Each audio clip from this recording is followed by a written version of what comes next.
할렐루야. 우리 좌우에 계신 분들하고 인사하겠습니다. 너무 잘 오셨습니다. 너무 잘하셨습니다. 왜 두 분은 인사 안 해요? 다시 한번 웃으면서 함께 인사하겠습니다. 진짜 너무 잘 오셨습니다. 네, 진심으로 알겠습니다. 자, 오늘은 세 번째 시간입니다. 우리가 첫 번째 뭐에 대해서 우리가 살펴봤느냐? 말씀에 대해서 살펴봤고요. 그리고 두 번째는 기도에 대해서 살펴봤고요. 오늘 세 번째는 뭐에 대해서냐면 예배에 대해서 우리가 살펴보도록 하겠습니다. 자, 제목 같이 한번 읽어볼게요. 예배 시작. 예배 잘 드리기. 자, 일단 제목만 보면 알 것 같아요. 예배 어떻게 해야 된대요? 잘 드려야 된대요. 여러분, 예배만큼 중요하고 소중한 것이 없는 줄로 믿습니다. 아멘. 그래서 저희 어머니 세대 그 이전, 어떻게 보면 저희 어머니 세대로 보면 예배를 너무 소중하게 드렸어요. 예배만큼은. 그래서 진짜 새벽 예배도 그렇고 철야 예배도 그렇고 그렇게 가서 예배하고 그렇게 하고 기도하면서, 그래서 어떻게 보면 우리 이제 자식 세대인 우리가 이 은혜를 누리고 있다라는 생각이 좀 들어지거든요. 그래서 성경이 말하고 있는 예배 어떤 것이냐 우리가 좀 살펴보도록 하겠습니다. 자, 1번을 보니까 예배는 어떠하다? 예배는 중요하대요. 예배의 중요성. 자, 다윗은 자기 평생의 가장 큰 소원이 하나님을 예배하는 것이라고 말하고 있습니다. 자, 시편 27편 4절입니다. 시작. 내가 여호와께 바라는 한 가지 그것을 구하리니 곧 내 평생에 여호와의 집에 살면서 여호와의 아름다움을 바라보며 그의 성전에서 사모하는 그것이라. 자, 다윗이 고백한 시인데 예배를 너무 사모해서 차라리 어디에 살고 싶다? 주의 성전. 성전에서 살고 싶다는 거예요. 떠나고 싶지 않다라는 거죠. 여러분, 이게 예배를 통하여 경험되어지는 기쁨, 그 충만함을 경험한 자들의 고백이다라는 것이죠. 그래서 그 성전에서 사모하는 바로 그것이다. 그래서 다윗에게는 예배가 왜 이렇게 중요한 소원이 되었을까요? 자, 그 이유는, 자, 예배는 하나님과의 뭐다? 자, 만남이고 교제이기 때문이다라는 거죠. 누구나 사랑하고 존경하는 사람을 더 자주 만나고 싶고 더 자세히 알기 원하며 더 좋은 것으로 뭐 하고 싶어요? 선물하고 싶어 합니다. 이게 내가 사랑하는 대상을 향한 자연스러운 마음이다라는 거죠. 정말로 우리 하나님을, 우리 예수님을 사랑하시는 분 아멘 하십시다. 아멘. 진짜 사랑하면요, 억지로 뭐 해라 할 필요가 없어요. 그냥 자연스럽게 어떤 일이 벌어져요. 그냥 더 자주 만나고 싶은 거예요. 벌써 수요일이 돼버렸네. 벌써 금요일이 돼버려. 또 교회 가야 되네. 바빠 죽겠네. 이게 아니라 금요 예배를 나가면서 무슨 마음이 들어요? 빨리 주일이 와야 될 텐데. 별로 공감이 안 되시는 것 같은데, 그런 마음에 자주 또 만나고 싶다라는 거죠. 그리고 더 뭐 하고 싶어요? 더 자세히 알고 싶어요. 그러니까 말씀을 읽어야 된다 이 개념이 아니라 알고 싶은 마음에 자꾸 말씀이 봐진다라고 하는 거. 그리고 하나님 앞에 드려지는 예물 또한 마찬가지예요. 드려야 된다라고 강조할 필요가 없어요. 그냥 뭐 해주고 싶어요? 선물해주고 싶은 그런 마음. 여러분, 이게 주님을 사랑하는 성도들의 일반적이고 자연스러운 마음인 줄로 믿습니다. 그래서 다윗이 그 마음을 가진 거예요. 그래서 마찬가지로 하나님을 사랑하는 신자는 하나님과의 만남인 이 예배를 사모할 수밖에 없는 것이다 라고 얘기하고 있어요. 그래서 그게 예배의 중요성이에요. 예배는 다른 게 아니라 하나님을 만나는 것이기 때문에 우리가 하나님을 어떻게 해요? 사랑하는 그 하나님. 자, 그래서 두 번째를 보니까, 자, 그러면 예배가 이렇게 중요한데 어떤 자세를 가지고 예배에 참여해야 하느냐? 참 예배를 드리기 위해서 우리가 갖춰야 할 자세가 무엇입니까? 자, 뒤에 넘어가서 보면, 자, 무엇이라고 적어야 될 것 같아요? 자, 이제 일단 사모함. 제가 답을 말씀드리면 겸손함입니다. 겸손함. 자, 시편 95편 6절 같이 한번 읽어볼게요. 시작. 오라 우리가 굽혀 경배하며 우리를 지으신 여호와 앞에 무릎을 꿇자. 자, 경배할 때 아니 예배하며 나아갈 때 우리가 뭐 하래요? 굽혀서 경배하라라는 거죠. 이것은 이제 일반적으로 볼 때 하나님 앞에서의 겸손한 어떻게 낮아지는 자세, 마음의 자세를 의미합니다. 실제로 여호와 앞에서 무엇을 꿇어라? 무릎을 꿇어라라고 하기까지. 그리고 베드로전서 1장 13절입니다. 시작. 그러므로 너희 마음의 허리를 동이고 근신하여 예수 그리스도께서 나타나실 때에 너희에게 가져다 주실 은혜를 온전히 바랄지어다. 자, 네 마음의 허리를 동이고 그리고 근신하래요. 자, 우리 이스라엘의 옷을 보면 이게 포대자루처럼 생겨가지고 너풀너풀 그러고 다니거든요. 근데 부자들은 그렇게 너풀너풀 거리고 다녀도 그냥 괜찮아요. 근데 어떤 부류의 사람들은 반드시 허리를 동여매게끔 돼 있어요. 자, 그 부류의 사람들이 누굴 것 같아요? 언제나 부르면 일해야 하는 종의 신분만큼은 항상 허리에 띠를 동이게 돼 있어요. 왜냐하면요, 너풀너풀 거린 상황 가운데서는 일할 수가 없기 때문이라는 거죠. 그래서 허리를 동인다라고 하는 것은 마치 무엇이 되어진 것과 같은 마음이냐?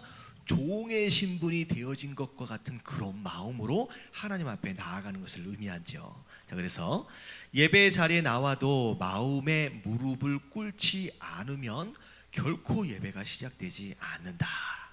하나님 앞에 나 스스로를 부인하고 내려놓고 하나님 나는 주의 종입니다라고 하는 정말로 겸손한 마음. 그리고 하나님 앞에 선 사람은 겸손한 마음에 뭐를 동여야 된다? 허리를 동이고 주실 은혜를 기대해야만 한다라고 했어요. 그래서 예배 참석하는 자들은 항상 어떤 마음이어야 돼요? 겸손한 마음으로 하나님 앞에 나아가는 거예요. 자, 그리고 자, 두 번째는 무엇함이냐면 잠잠함이에요. 잠잠함. 자, 이 잠잠함이라고 하는 것에 대한 의미는 그냥 입을 가만히 다물고 있는다라고 하는 것만을 의미하는 것이 아니라 입을 다물 때 뭐 하는 거예요? 경청하는 것을 의미하는 거예요. 경청하는 걸. 자, 하박국 2장 20절 말씀 같이 한번 읽어볼게요. 시작. 오직 여호와는 그 성전에 계시니 온 땅은 그 앞에서 잠잠할지니라. 성전, 다시 말해 하나님이 계신 곳에서는 차라리 잠잠하라는 거예요. 네 생각이 이렇게 저렇게 있을 수 있다라고 하지만 하나님이 말씀하시는 걸 오히려 듣는 것이 우리의 성전 안에서, 특별히 예배 안에서의 오히려 먼저 우선순위일 수 있다라는 거죠. 자, 그리고 이 시편 62편 5절 말씀 다 같이 시작. 나의 영혼아 잠잠히 하나님만 바라라. 물은 나의 소망이 그로부터 나오는도다. 자, 내 소망이 누구로부터 나와요? 하나님으로부터 나와요. 그러니까 어떻게 보면 내가 굳이 이렇게 저렇게 주장할 필요가 없는 거예요. 그분의 말씀을 우리가 경청하여 듣는 것으로 말미암아, 들어지는 것으로 말미암아 우리 안에 뭐가 생기기 시작하느냐? 소망이 시작돼요. 그래서 출애굽을 한 이스라엘 백성들이 40년 동안의 광야 생활을 통하여 가장 훈련되어진 부분이 무엇이었느냐? 그럼 이건 말하는 훈련이 아니라 오히려 뭐하는 훈련이에요? 듣는 훈련이에요. 그러니까 애굽에서 나오자마자 사람들은 말하는 거 너무 좋아했거든요. 상황에 대해서. 홍해가 가로막히면 왜 홍해가 있느냐? 뭐 물이 없으면 왜 물이 없느냐? 먹을 것이 없으면 왜 물이 없느냐? 근데 믿음이 없는 상태에서 입을 열기 시작하면요, 그 말은 뭐밖에 안 나와요? 불평과 불만밖에 안 나오는 거예요. 그러니까 하나님은 그들 마음 가운데 믿음이 들어가기 전까지는 오히려 차라리 뭐 하라고 말씀하시냐? 입을 다물라는 거예요. 잠잠하라는 거예요. 그리고 뭐라 그래요? 그 말씀 있잖아요. 홍해 앞에서 너희는 뭐 하래요? Stand still. 그냥 가만히 서 있으라는 거예요. 분주하게 이런저런 이야기하면서 범죄하지 말고 가만히 좀 서 있어라. 그러고서 뭐 하래요? 너희 하나님이 지금 앞으로 너희들에게 어떤 일을 행하실지를 그냥 뭐하래요? 그냥 지켜보라고 얘기를 하시는 거예요. 그래서 우리가 어떤 상황이 되었을 때 믿음이 들어오지 않는다 그러면요 입을 벌리면 안 돼요. 왜냐면 입을 벌리면 뭐밖에 안 나와요? 불평과 불만밖에 안 나와요. 그냥 입을 다물고 오히려 믿음이 생길 때까지 하나님의 음성을 듣는 것에 귀를 기울이는 거, 여러분 우리가 그게 우리의 신앙생활인 줄로 믿습니다. 그래서 40년 동안 훈련을 딱 마치고 나니까 그때 여리고성 전투가 가능한 거예요. 여러분 여리고성 전투에서 가장 신기한 건 함성을 질렀더니 성벽이 무너졌더라 이게 아니라 저는 여리고성 전투에서 가장 신기한 게 뭐였을 것 같아요? 혹시 좀 관점의 차이가 좀 있을 수 있지만 가장 신기한 게 뭐예요? 저는 그게 가능했다는 게 제일 신기한 거예요. 성을 하루에 한 바퀴 돌고 마지막 7일째는 몇 바퀴 돌으래요? 7바퀴를 돌으래요. 여러분 이게 그 많은 사람들이 입 다물고 할 수 있는 일이냐는 거예요. 여러분 이건 제가 성벽이 무너지는 것보다 더 큰 기적이에요. 그러니까 40년 동안 하나님께서 이 이스라엘 백성들을 뭘 훈련시키느냐? 이 입을 다물고 하나님께 주목하는 것을 훈련하셨구나. 그게 어디서 이루어진 거냐? 여리고성 전투에서 이루어진 거예요. 그래서 우리 성도 되어진 자들은 오히려 말하는 입을 개발하기보다는 뭐 하는 것에 주력해야 돼요? 듣는 것에 주력해야 되는 줄로 믿습니다. 자, 그래서 예배 시간은 다 같이 한번 읽어볼게요. 시작. 예배 시간은 분주한 세상에 대한 생각을 지워버리고 하나님의 놀라우심에 집중하는 시간입니다. 하나님 앞에 나와서도 여전히 마음을 잠잠하게 만들지 못하면 예의가 아니요 하나님을 기대하지 않는 자세입니다. 네. 예배에 나오기 전까지만 해도 여러 가지 생각들로 분주해 줄 수 있어요. 근데 예배 딱 들어가는 순간 진짜 성도 되어짐의 예배는 어떤 것이냐? 그 모두한 분주함들이 싹 버려지고 누구에게만 집중하는 거예요? 하나님에게만 딱 집중할 수 있는 거. 그러면 이거라는 거죠. 자, 그게 이제 두 번째 우리가 이제 취해야 할 태도입니다. 잠잠함. 자, 세 번째가 뭐냐? 자, 뭐가예요? 헌신함이에요. 헌신함. 자, 레위기 22장 20절 말씀 같이 한번 읽어봅니다. 시작. 흠 있는 것은 무엇이나 너희가 드리지 말 것은 그것이 기쁘게 받으심이 되지 못할 것임이니라.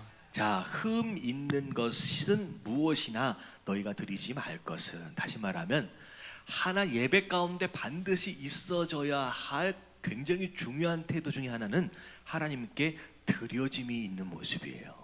예물이라는 거죠. 근데 어떤 걸 드리면 안 돼요? 흠 있는 거, 흠 있는 거. 다시 말하면 내가 쓰기는 애매하고 그렇다고 버리자니 아깝고, 여러분 이런 것들이 하나님 앞에 드려지는 경우들이 종종 있었다는 거예요. 제값받지 못하고 파는 그런 짐승들. 근데 그런 것들 절대 하나님 앞에 드려져서는 안 된다. 그게 어떻게 하나님께 기쁨으로 받으실 수 있는 것이겠느냐라는 거죠. 그래서 예배는 하나님으로부터 무엇인가를 받는 것이 아니에요. 자, 이게 굉장히 중요해요. 여러분 이 개념에 여러분 동그라미를 쳐보세요. 자, 예배를 많은 성도들이 뭐 한다고 얘기를 하느냐? 예배를 본다라고 얘기를 하는 사람들이 많아요. 그리고 예배를 또 보는 이유가 뭐냐면 뭐 하기 위해서? 뭐 하기 위해서 예배를 봐요? 은혜 받기 위해서. 근데요, 예배는 보는 것도 아닐 뿐만 아니라 관람하는 게 아니에요. 여러분들이 목사가 이야기하는 것을 관람하고 있는 게 아니에요. 극장처럼. 예배는 보는 것이 아닐 뿐만 아니라 예배 목적 자체가 하나님으로부터 내가 무엇인가를 받아야 할 것이 목적이 원래는 아니다라는 거예요. 자, 뭐라고 얘기하고 있어요? 자, 무엇인가를 받는 것이 아니라 하나님을 뭐하게 하는 거? 기쁘시게 하기 위해 우리가 가장 좋은 것을 뭐하는 거다? 희생하는 거예요. 여러분 시간이 없어서 예배를 못 나왔다. 자, 보세요. 여러분 사람에게 있어서 가장 중요한 게 뭐예요? 여러분 사람에게 있어서 가장 중요한 게 뭐냐라고 한다면 일반적으로 돈이 좀 생각이 나는 듯하지만 돈보다 중요한 게 뭐예요? 생명. 그럼 생명보다 중요한 게 어디 있어요? 일만금을 쌓아놓고 있어도 내 생명이 없어지면 그건 아무것도 아니잖아요. 여러분 생명만큼 중요한 게 없는데 여러분 생명은 무엇으로 이루어져 있어요? 영혼. 생명. 우리가 살아가는 하루하루의 삶이 생명이에요. 다시 말하면 우리의 모든 생명은 무엇이 합쳐진 게 아니 중간에 나와버리네. 아 진짜 무엇이 합쳐진 게 생명이냐면요, 시간이 합쳐진 게 생명이에요. 아 이게 좀 이게 다 말해버리고 재미가 없네. 시간이 합쳐진 게 생명이에요. 다시 말하면 시간을 드린다라고 하는 것은 여러분 시간을 내서 이 자리에 나온 거거든요. 나는 집에서 너무 할 일이 없어가지고 그냥 심심해서 나왔다는 사람이 있어요. 오늘 휴일이라도 혹시 있을지는 모르겠지만 그렇지 않아요. 시간이 정말로 중요한 거거든요. 여러분 시간이 생명이에요. 그러니까 내 생명의 일부를 쪼개어 드린 것이 바로 여러분들이 하나님 앞에 지금 한두 시간 정도를 쪼갠 바로 그 모습이다라는 거죠. 그래서 하나님 앞에 드린다라고 했을 때 가장 소중한 것을 드린다라고 한다면 그것의 첫 번째는 내 생명, 그 중에 시간, 그 생명의 일부를 구별하여 드리는 바로 그 시간이 너무 중요한 거예요. 그래서 가장 중요한 사람, 가장 소중한 사람에게 여러분 돈으로 무엇인가를 해결하는 것은 누구든 알 수 있지만 여러분 시간을 내어서 함께 그 시간을 보내준다는 것은 여러분 다른 개념의 모습이라는 거죠. 여러분 오히려 하나님은요, 여러분들이 뭐 어떻게 보면 나는 못 갔으니까 그냥 은행 계좌로 붙여드릴게요, 여러분 이런 게 아니라 오히려 그렇지 못했다라고 할지라도 시간을 내어서 자리를 채워 그 하나님 앞에 내 얼굴을 보이는 거, 여러분 그게 하나님 받으시는 최고의 것인 줄로 믿습니다. 그리고 내 안에 어쩔 수 없이 가장 중요한 것일 수밖에 없는 게 생명 다음에 뭐예요? 그 다음에 물질이에요. 하나님 앞에 내가 가장 사랑하고 소중하게 생각하는 그 무엇인가를 드리는 모습은 예배 안에 굉장히 중요한 것이다 라는 거죠. 그래서 그분에게 우리의 마음을 빼앗겨 그 위대함에 놀라고 그 마음에 반하고 그 영광스러움에 매료되어 그분만을 의식하고 바라보는 거룩한 헌신, 바로 그게 예배의 모습입니다. 자, 그래서 밑에 한번 읽어볼게요. 하나님은 시작. 하나님은 우리의 가장 귀한 헌신을 받으시기에 합당하신 분이십니다. 그래서 말라기 1장 8절 시작. 만군의 여호와가 이르노라, 너희가 눈먼 희생제물을 바치는 것이 어찌 악하지 아니하며 저는 것 병든 것을 드리는 것이 어찌 악하지 아니하냐. 이제 그것을 너희 총독에게 드려보라. 그가 너를 기뻐하겠으며 너를 받아 주겠느냐. 네. 지금 그 얘기는 이게 뭐냐면 직장 상사에게도 줄 수 없는 그 무엇인가를 하나님에게 선물이라고 가지고 나왔다는 거예요. 그러니까 어떻게 보면 하나님이 어떻게 보면 직장 상사보다도 못하게 대접을 받는 그런 모습들, 남겨진 것, 그렇게 드리는 것, 그런 것들은 하나님께서 기뻐하시는 모습이 아니다라고 하나님 말씀하고 계십니다. 그래서 마지막 예배의 중요한 태도는 뭐냐면 하나님 앞에 드려진 것이 있는 거예요. 그게 시간이 되었든 물질이 되었든. 그래서 세 번째는 헌신함입니다. 자, 그리고 나서 세 번째, 과연 이렇게 중요한 예배를 이런 모습으로 드렸어요. 그러면 예배를 드리고 난 뒤에 그래요, 은혜를 받았다라고 소위 이야기되어지는 것이 사실은 무엇이어야 하느냐는 거예요. 그냥 설교를 들었더니, 예배를 드렸더니, 찬양을 좀 했더니 그냥 감동이 있었다, 여러분 이 정도로 그것을 위해서 이 시간을 하나님 앞에 드렸느냐, 그것이 목적이 아니에요. 결과가 무엇이냐. 자, 위에 한번 읽어볼게요. 좋은 만남은 시작. 좋은 만남은 사람을 변화시킵니다. 그러므로 예배를 통해 하나님을 만나고 하나님을 알게 된 참 예배자에게는 놀라운 변화가 일어나게 됩니다. 예배를 통하여 은혜 많이 받았습니다라고 하는 것에 대해서 진짜 우리가 받아야 할 은혜는 뭐예요? 지금 뭐라는 거예요? 변화되는. 변화. 그러니까 오늘 이 예배를 드리고 나서 여러분 고민해 볼 필요가 있어요. 내가 이번에 오늘 저녁에 이 예배를 통해요, 내가 뭐가 바뀌어져 있느냐라는 거예요. 비록 행동으로 옮겨져서 열매로 나타나지는 않았지만 보이지 않는 곳에서 이미 변화가 일어나고 있어야 된다는 거예요. 최소한 오늘 주제가 뭐예요? 예배잖아요. 그러니까 내가 지금까지 드려왔던 예배, 그 예배 안에서 내가 잘못 드리고 있었던 부분들이 오늘 이 말씀을 근거로 찾아져야 되는 거예요. 내 삶 가운데, 내 예배 가운데 겸손함이 좀 부족했구나. 예배 가운데 오히려 잠잠함이 좀 부족했었구나. 내 예배 가운데 헌신이 좀 부족했구나 라고 하는 것들을 발견하게 됨으로 말미암아 뭘 결단하는 거예요? 다음의 예배부터는라도 어떻게 해? 내가 잘못된 것들이 변화되어져야 되겠구나 라고 하는 결단의 변화가 사실은 이 예배의 결과가 되어져야 된다는 거죠. 그래서 베드로후서 1장 3절 말씀 같이 한번 읽어봅니다. 시작. 그의 신기한 능력으로 생명과 경건에 속한 모든 것을 우리에게 주셨으니 이는 자기의 영광과 덕으로서 우리를 부르신 이를 알므로 말미암으리라. 자, 그래서 예배를 통하여 우리가 하나님을 깊이 더 알아가게 되잖아요. 알아가게 되는 것을 통하여 우리 안에 무슨 일이 벌어지냐, 그의 신기한 능력으로 말미암아 우리가 어떻게 된대요? 생명과 경건에 속한 모든 것을 우리에게 주셨으니. 여러분, 여기서 얘기하고 있는 경건이 뭐예요? 여러분, 이 앞에 나오는 생명은 우리가 잃어버린 영적 구원을 의미하는 거예요. 그러니까 생명을 주셨다라고 하는 것은 잃어버린 영적 구원이에요. 그리고 두 번째가 뭐냐면, 경건은 뭐냐면 영어로 보면 godly예요. 이게 경건이 뭐냐면 거룩함, 다시 말하면 예수님을 닮아가는 삶을 의미하는 거예요. 그래서 예배를 통하여 그 하나님을 알게 되는 그 과정을 통하여 우리에게 신비한 능력이 임하는데, 첫 번째는 구원이 임해요. 근데 구원만 임할 뿐만 아니라 뭐가 또 임해요? 경건이 임한다라고 하는 것은 실질적인 삶의 변화가 일어나기 시작한다라고 하는 것을 의미합니다.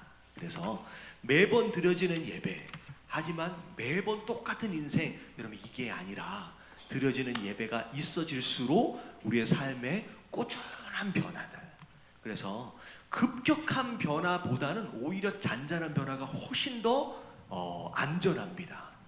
그래서 잔잔하게, 그래서 어떻게 보면 이번 달에는, 다음 달에는 점점 1년 후, 2년 뒤 점점 내 삶이 그렇게 변해져 갈 수 있는 모습들, 이게 바로 예배를 통한 궁극적인 결과다라는 거죠. 자, 그래서 예배를 통해 생명의 근원 되신 하나님을 만나게 되는 자는 놀라운 생명력이 솟아나는 것을 느끼게 됩니다. 또 거룩한 하나님을 만남으로 죄와 연약함의 한계 상황을 초월한 성결의 능력을 체험하게 됩니다. 그러나 시작. 그러나 예배의 더 중요한 결과는 하나님의 위엄에 위에서 내려와 우리를 덮으심으로 그분을 더욱 경외하게 되고 더 깊은 겸손의 자리로 내려가는 체험입니다. 예배가 반복되어질수록 가장 큰 변화는 우리의 마음의 겸손함이다라는 거죠. 그래서 히브리 언어로 보면 하나님의 임재라고 하는 단어 안에 어떤 의미가 좀 들어있냐면요, 무게감이라고 하는 뜻이 들어있어요. 임재라고 하는 단어 안에 무게감. 그러니까 이 무게감이 뭐냐, 그분의 임재하심이 임하면 우리가 그 무게감으로 인하여 하나님 앞에 뻣뻣하게 고개를 들 수 없는 상태가 되어버린다는 거예요. 그래서 실제로 제가 LA 있을 때 찬양 사역을 한참 했을 때 그런 경험이 한 번 있었어요. 이제 그때 20대 이제 초반이었는데, 저는 이제 모태신앙이잖아요. 근데 평생 어떻게 보면 많지는 않지만 신앙생활을 해왔고 그리고 주의 종 되어지기를 처음부터 결단했기 때문에 그래서 그런 사모하는 마음이 있었어요. 이 하나님의 임재하심이나 영적인 어떤 그런 거 있잖아요. 뭔지 아시겠죠? 이게 찌릿찌릿 뭐 이런 거 좀 있었으면 좋겠고 근데 20대 초반 되어졌는데 심지어 신학교까지 이제 가고 막 그랬는데 아직 방언도 못 받았고 찌릿찌릿 뭐 아무것도 느낀 게 없고 그래가지고 제가 찬양을 이제 그때는 인도할 때가 아니라 이제 뒤에서 이제 보컬로 봉사할 때인데 하다가 그런 기도가 나오더라고요. 하나님 너무 예배가 막 뜨거워지니까 하나님 이번 기회에 뭐 이렇게 전기통 하는 거라든지 찌릿찌릿한 거라든지 아니면 뭐 방언이라든지 뭐라도 하나만 뭐 경험하도록 해달라고. 아니 나는 맨날 이런 것도 하나도 없고 막 그런 기도를 했는데 진짜 예배를 드리는데 하나님의 임재하심이 느껴진다라고 하는 게 거기서 처음 느껴지는데 그게 여기서 제가 말하고 있는 무게감이에요.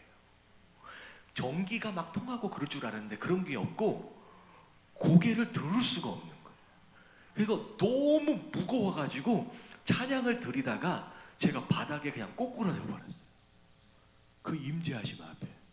그러니까 그게 어떻게 보면 철저하게 하나님께서 저를 딱 낮추시는 겸손함의 모습. 그래서 진짜 예배 안에 하나님의 임재하심을 경험한 사람은요 고개가 들어지지가 않아요.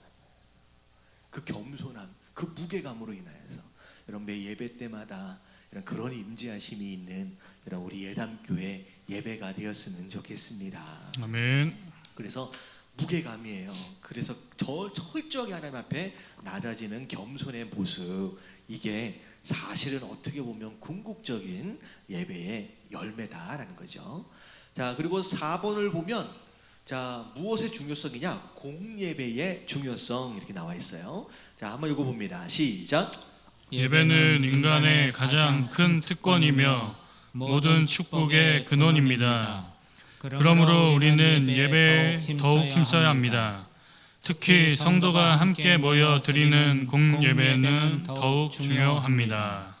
그 이유는 성도가 함께 모인 곳에서는 하나님의 임재를 훨씬 잘 느낄 수 있고 서로를 격려하는 교제가 힘있게 이루어질 수 있기 때문입니다. 여러분 예배는 인간이 누릴 수 있는 가장 큰 특권이에요. 왜냐하면 예배를 통하여 축복이 임하게 돼요.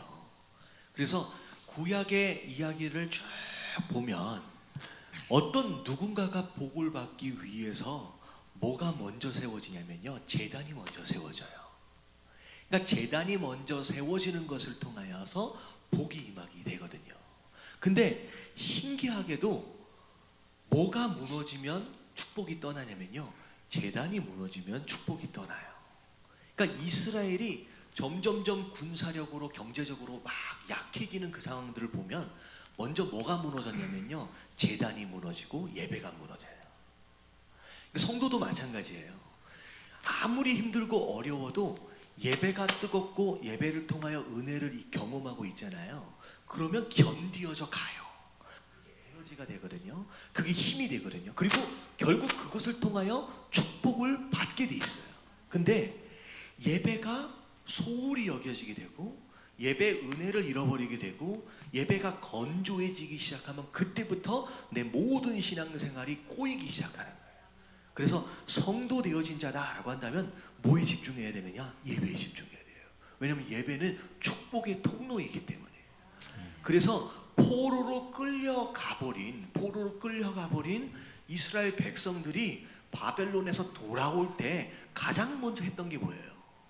성전 예배로 회복하는 거예요. 성전을 회복하는 거예요. 근데 신기하게 이 예배가 얼마나 중요하냐라고 하는 것을 많은 사람들이 알 뿐만 아니라 심지어 누구도 아냐면요 저쪽 사단도 알아요. 마귀도 알아요.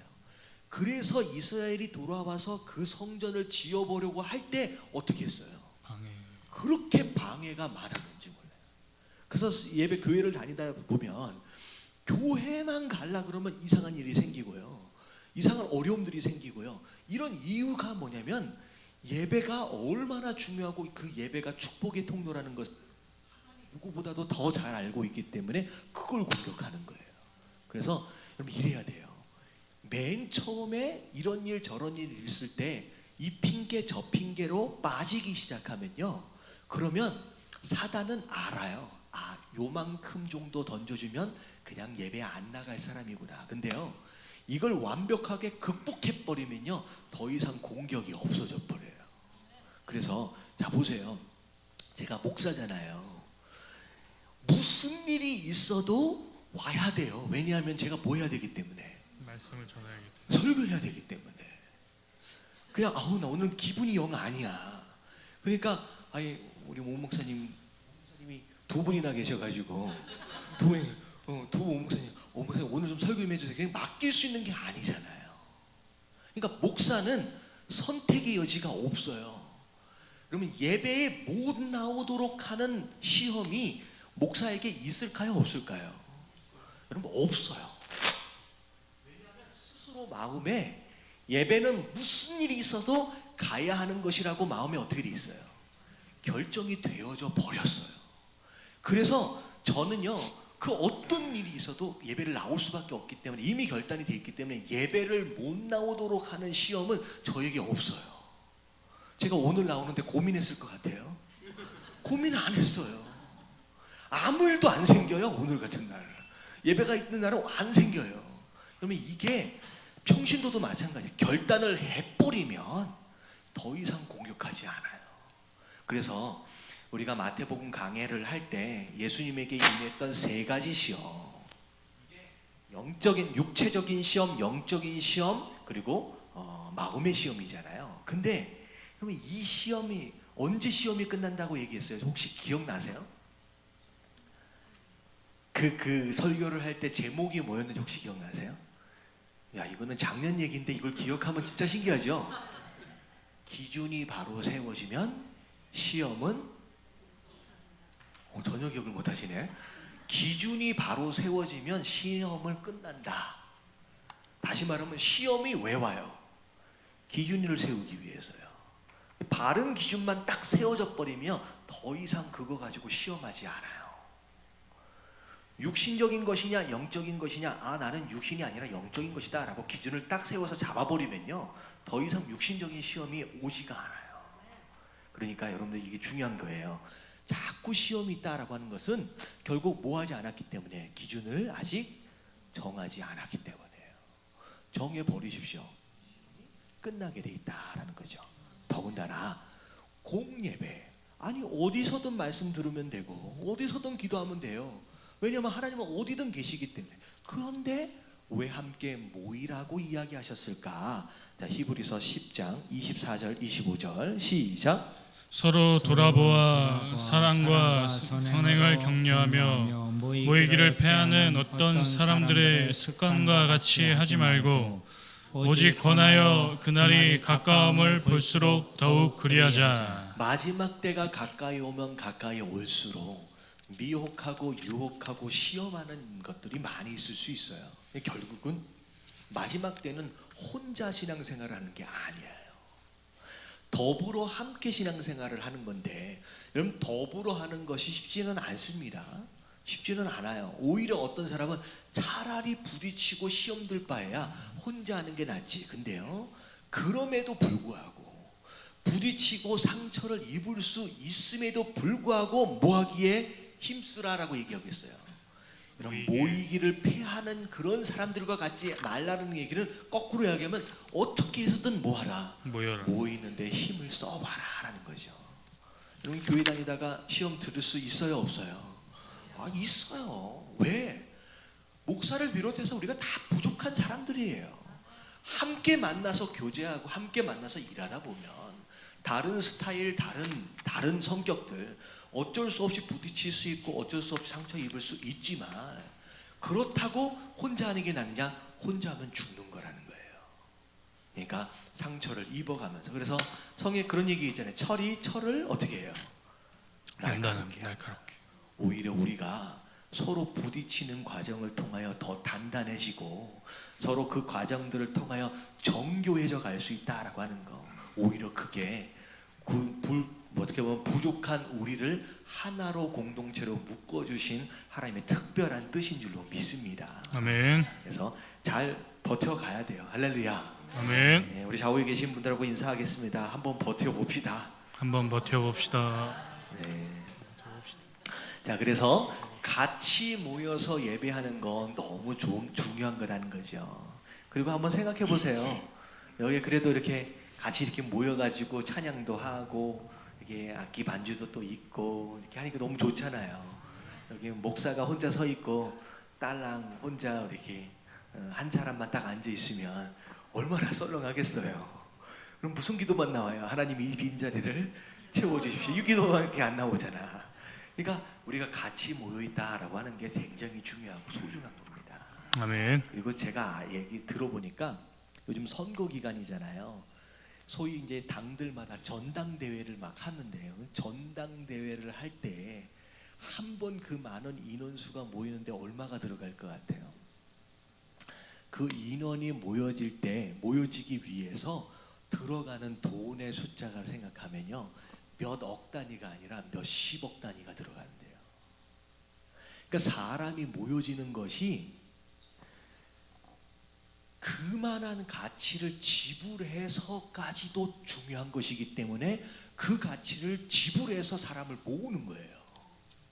무슨 얘기인지 아시겠죠? 정치하는 사람들, 경제 박사들, 의미가 없는 것이다라고 한다면 집에서 인터넷으로 투표하면 되지 의미가 없잖아요. 근데 그 어마어마한 돈을 들여서 그 많은 사람을 애써서 모으려고 하는 이유가 뭐냐면 모여진 그 모임 자체가 그만한 가치를 하기 때문이라는 거죠. 우리 성도들이 예배로 모이는 것도 마찬가지예요. 그 이상의 가치가 있는 거예요. 몇 억의 가치가 있는 거예요. 우리 함께 모여지는 것을 통하여. 그래서 정해진 시간에 예배를 참여하는 거 여러분 소중하게 여기시길 주님의 이름으로 축원합니다. 아멘. 자, 여기까지가 어떻게 보면 예배를 드리는 장소에 함께 모여짐으로 드리는 그 공예배에 대한 내용이라고 한다면, 두 번째 얘기는 삶의 예배예요. 다시 말하면 이 안에서 드리는 이 예배만 예배가 아니라 이 예배를 드리고 나서 떠나는 순간서부터 또 다른 예배가 시작된다라고 하는 것이죠. 자, 예배의 의미를 좀 보도록 하겠습니다. 자, 예배는 시작. 예배는 주악에서부터 시작해서 축도로 끝나는 종교의식이 아닙니다. 옛날에 그랬죠. 그 앞에 그 금색 종이 있었어요. 그래가지고 땡땡땡 묵도하심으로 우리 예배를 시작하겠습니다. 이렇게 시작했거든요. 기억나세요? 네. 저희 그 LA 이게 지금 하시는지 모르겠는데 1부 예배는 전통 예배로 좀 드리세요. LA에서는 2부 예배는 조금 이제 좀 젊은 분위기로. 근데 1부 예배 이제 어르신들은 그 예배가 좀 마음이 더 편하신 거예요. 그래서 그 일부러 종 하나 갖다 놓고서 땡땡땡 쳐요. 그러면 그 종소리의 마음이 싹 차분해지는. 거기에 익숙해 있잖아요. 그래서 일부러 또 그렇게 하시더라고요. 그래서 나중에 그것도 좀 고민해 보고 있어요. 우리 어르신들이 좀 많이 있으면 좋은데, 왜냐면 우리 권사님들이 많이 필요해. 왜냐면 사실 죄송한 내용이지만 그렇지 않은 분들도 계시지만 젊은 사람들은 잘 기도 못 하거든요. 근데 기도는 누가 잘해요? 권사님들, 우리 장로님들, 어르신들이 기도 잘하거든요. 그러니까 우리 교회를 움직여가는 심장은 기도거든요.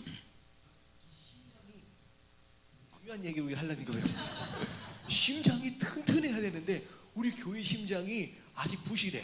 우리 권사님들이 몇 분 없어져가지고 그래서 기도해야 돼서 우리 지난번에 보니까 나이 드신 분이 왔는데 너무 교회가 젊은 분위기로 가니까 적응을 못 하시더라고. 그래가지고 좀 고민을 좀 하고 있습니다. 그래서 일부 예배는 종도 좀 가져놓고 전통 예배를 좀 해야 되는 거 아닌가 그런 생각도 해보게 되는데, 자, 종교 의식화 되어서는 안 된대요.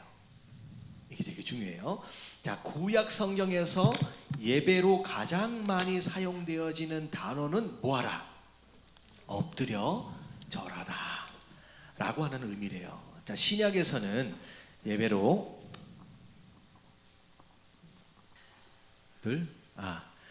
마이크가 계속 색깔이 바뀌고 있어요. 자, 신약에서 예배로 가장 많이 사용된 단어의 원 의미는 사랑으로 입맞추다라고 하는 거예요. 그러니까 이 둘 다 관계성에 관련된 이야기인데 어떻게 보면 구약 같은 경우에는 하나님에 대한 경외감을 극대화시키는 그게 어떻게 보면 예배의 참 모습으로 많이 나타나 있어요. 근데 신약 시대로 넘어와서는 오히려 그 경외감보다는 오히려 그분의 사랑하심과 더불어 친밀감에 조금 더 강조가 되어집니다. 근데 이 두 가지가 어느 한쪽만이 맞다 이게 아니라 양쪽을 다 가지고 있어야 돼요. 그러니까 예배 안에서는 반드시 예수 그리스도와 더불어 하나님과의 친밀감이 있어야 하지만 절대적으로 잃어버려서는 안 되는 게 뭐냐면 하나님의 거룩하신 하나님 앞에서의 경외감은 잃어버리면 안 돼요. 그 예배의 가장 핵심 뿌리는요 경외감이거든요, 두려움이거든요. 그러니까 이 두 가지가 같이 가는 거죠. 그래서 자, 예배는 곧 하나님과의 뭐다? 관계인 것이다. 아래 본문에서 예배라는 말 대신 원어의 의미인 사랑으로 입맞춤을 넣어 읽어보자는 거죠. 예배를 뭐로 바꿔서 사랑의 입맞춤으로 한번 읽어볼게요. 시작.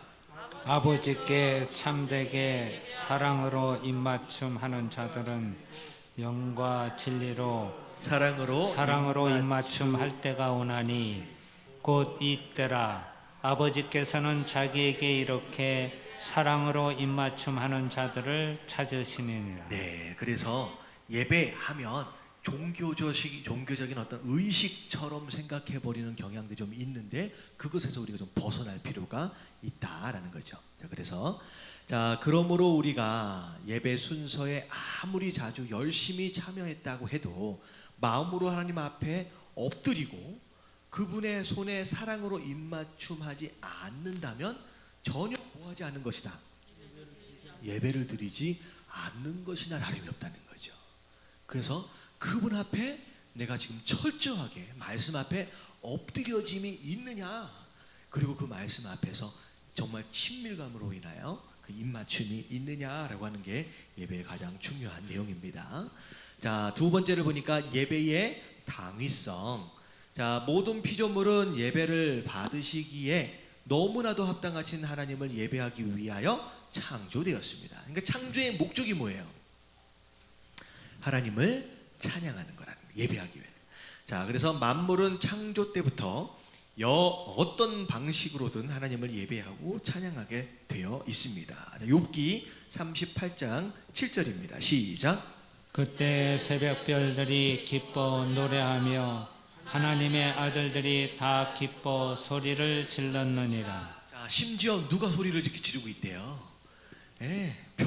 새벽 별들이 그렇게 노래하고 있다는 거예요. 그러니까 하나님의 아들들과 더불어 자연 만물이 하나님을 예배하고 있다. 그리고 심지어 우리 종료 주일 때 그 사건 아시잖아요. 막 사람들이 호산나 호산나 막 하니까 바리새인들이 당신 제자들 좀 입 좀 다물도록 하라라고 했더니 심지어 모두 찬양한대요. 이들이 입을 다물면 돌들이 나를 찬양할 것이다라고 얘기하실 정도로, 그러니까 자연 만물이 하나님을 찬양하도록 그렇게 창조되어져 있습니다. 자, 그리고 아무도 보는 이 없는 산속의 꽃 한 떨기, 새벽의 별 하나가 그렇게 아름다운 것은 하나님을 예배하기 위함입니다. 특별히 하나님과의 친밀한 사귐을 누릴 수 있는 자녀로 창조받은 인간이 예배하는 것은 마땅합니다. 그래서 이사야서 43장 21절은 굉장히 중요한 구절입니다.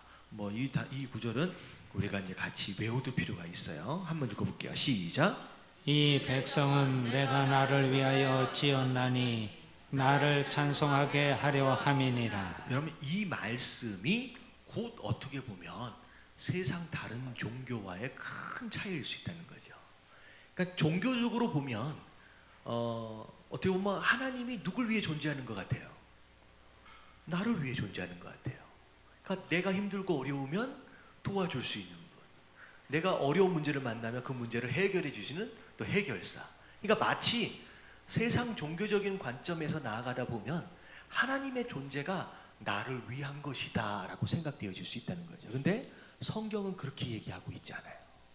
하나님이 우리를 위해서 존재하는 게 아니래요.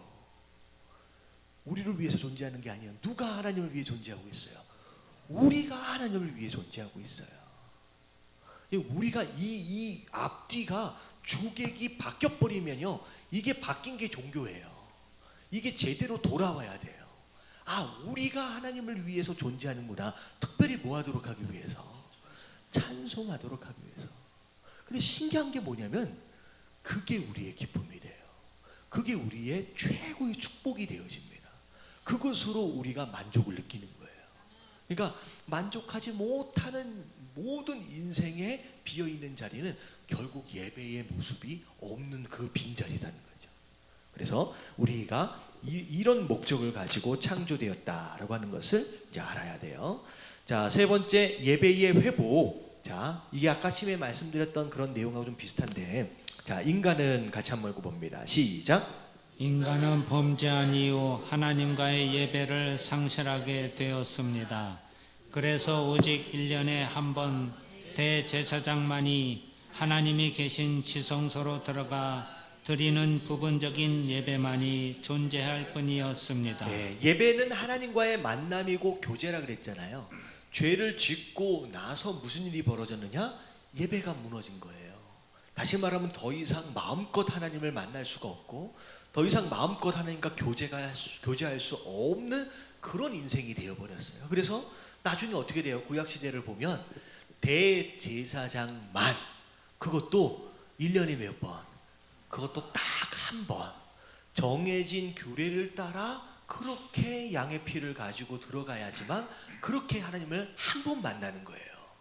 그러니까 어떻게 보면 매일 매 순간 하나님하고 만나고 교제했던 그 인생이 나는 직접 만날 수 없을 뿐만 아니라 그것도 남이 1년에 한 번밖에 대신 만나주는 것으로 만족할 수밖에 없는 상태가 되었다라고 하는 것이죠. 자, 그래서 자, 히브리서 10장 19절 10절까지 보면 같이 한번 읽어봅니다. 시작. 그러므로 형제들아, 우리가 예수의 피를 힘입어 성소에 들어갈 담력을 얻었나니 그 길은 우리를 위하여 휘장 가운데로 열어놓으신 새로운 살 길이요 휘장은 곧 그의 육체니라. 자, 그래서 결국 예수님께서 이 땅에 오셔서 이루신 가장 큰 뭐라 그럴까요? 업적이 뭐냐? 뭘 찢어버리셨다? 휘장을 찢어버리셨다는 거예요. 더 이상 제사장만 나올 필요가 있는 게 아니라 1년에 한 번만 나와야 하는 것이 아니라 누구든 예수 그리스도의 무엇을 힘입어 피를 힘입을 수만 있다라고 한다면 누가 되었든 언제가 되었든 만날 수 있도록 그 휘장을 위에서부터 아래로 찢어버리셨다는 거죠. 근데 그 휘장이 곧 누구예요? 예수 그리스도의 몸이었다는 거죠. 그러니까 그분의 몸을 십자가 위에서 찢으심으로 말미암아 언제든지 우리가 하나님 앞에 나아갈 수 있는 권한을 받게 되었다는 거예요. 이것은 곧 뭘 의미하느냐? 무너진 예배의 회복을 의미하는 거예요. 하나님과의 만남, 하나님과의 교제를 회복하셨다라는 거죠. 자, 그리고 그러나 예수님이 십자가에 못 박혀 죽으심으로 하나님과 인간 사이에 막힌 휘장이 찢어짐으로 이제는 누구든지 은혜의 보좌 앞에 담대히 나아갈 수 있는 영과 진리의 예배를 회복하게 되었다. 그래서 요한복음 4장 23절 시작. 아버지께 참되게 예배하는 자들은 영과 진리로 예배할 때가 오나니 곧 이때라. 아버지께서는 자기에게 이렇게 예배하는 자들을 찾으시느니라. 자, 그래서 참되게 예배하는 자, 그래서 결국 하나님께서 지금도 찾고 계시는 자의 모습은 예배자예요. 무엇과 무엇으로 예배하는 자? 영과 진리로. 우리 옛날 성경으로 보면 뭐라고 나와 있어요? 신령과 진정으로라고 표현이 되어 있어요. 이 번역이 새롭게 되어지면서 영과 진리라고 표현이 되어 있잖아요. 근데 약간 뉘앙스가 좀 다르는 거예요. 그러니까 옛날 성경에 신령과 진정으로라고 하는 표현은 뭘 좀 강조한 것이었느냐면요, 이제 진심으로 하나님 앞에 나가는 거 있잖아요. 그러니까 포장되어지지 않고 가면으로 가리워지지 않는 솔직하고 정직하고 진심으로 나아가는 바로 그 모습을 좀 강조했던 번역이었어요. 그래서 신령과 진정으로라고 번역이 된 거예요. 근데 이제 원어적인 번역으로 다시 새롭게 번역이 된 게 영과 진리인데, 자, 영과 진리가 무슨 뜻이냐 하면, 자, 밑에를 좀 보면 일단 뭐 차례대로 읽어 내려가 볼게요. 죄 가운데 있는 우리는, 시작. 죄 가운데 있던 우리는 진리를 알 수 없었습니다. 그리고 영이 죽어서 있어서 하나님을 느낄 수도 없었습니다. 그러나 예수 그리스도의 성육신과 십자가와 부활을 통해 우리는 다시금 이 같은 예배를 회복하게 된 것입니다. 이와 같은 예배야말로 인간의 특권이며 모든 복의 자, 근원입니다. 그래서 영의 예배다라고 하는 것은 뭐라고 나와 있어요? 하나님을 느끼면서 예배할 수 있습니다. 자, 이 영은 성령 하나님을 의미하는 것이고, 다른 표현으로 보면 임재를 의미합니다. 그래서 영과 진리라고 했을 때 예배 안에 반드시 갖춰져야 할 두 가지가 뭐냐면, 하나님의 임재하심이 있는 예배가 1번이에요. 그러니까 하나님이 함께 하시지 않으면 그건 우리끼리 그냥 쇼하는 거죠. 예배가 아니라는 거예요. 그래서 첫 번째 영이라는 것은 그분의 영의 임재하심이 있는 예배여야 한다라고 하는 거, 그게 이제 첫 번째 영의 예배고, 진리의 예배다라고 하는 건 뭐냐면, 진리의 예배 읽어볼게요. 하나님, 시작. 하나님을 알므로 예배할 수 있습니다. 자, 어떻게 하나님을 알아요? 무엇을 통하여? 말씀을 통하여서요. 그러니까 이 진리는 뭐가 진리냐? 말씀만 진리예요. 예수님이 곧 말씀이시잖아요. 그러니까 말씀만 진리예요. 세상에 이런 저런 그럴듯해 보이는 명언들이 많이 있을 수 있지만 그건 진리가 아니에요. 말씀만 진리예요. 결국은 예배가 드려짐에 있어서 반드시 선포되어져야 할 것은 무엇이어야 하느냐?